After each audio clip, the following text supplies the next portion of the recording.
So between 2022 and 2023, we are recording about a 42.2 billion Ghana cedis from an exports point of view, representing 30% increase in our total exports between 2022 and 2023.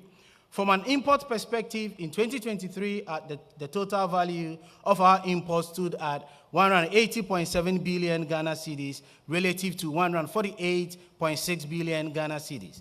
Keep in mind the rate of growth for exports relative to the rate of growth for imports. I did indicate that the rate of growth for exports between 2022 and 2023 was 42.2 billion Ghana cedis, and in the case of imports, we were recording 32.1 billion Ghana cedis. So while we are seeing an increase in exports of 42.2 billion Ghana cedis between 2022 and 2023, in the case of imports, we saw a 32.1 billion Ghana cedis. So clearly, between 2022 and 2023, we were doing more on the side of exports than imports. The storyline slightly changes if you look at it from the US-denominated point of view.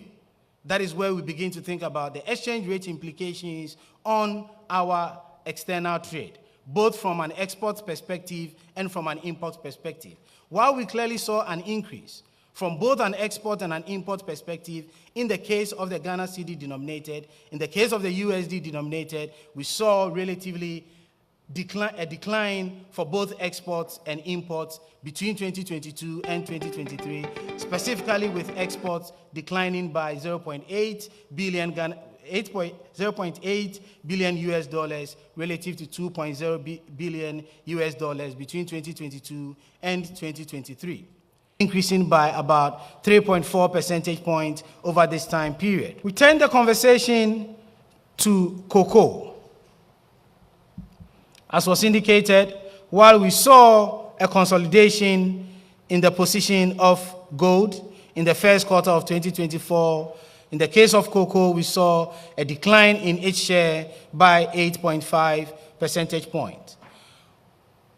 What is of importance to us is the performance of cocoa in the first quarters of the last 4 years.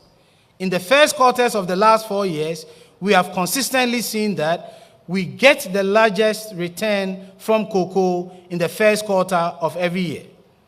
In 2021, the highest was in the first quarter. In 2022, the highest was in the first quarter. In 2023, the highest was in the first quarter, averaging about 895 million US dollars for these quarters in the last 3 years.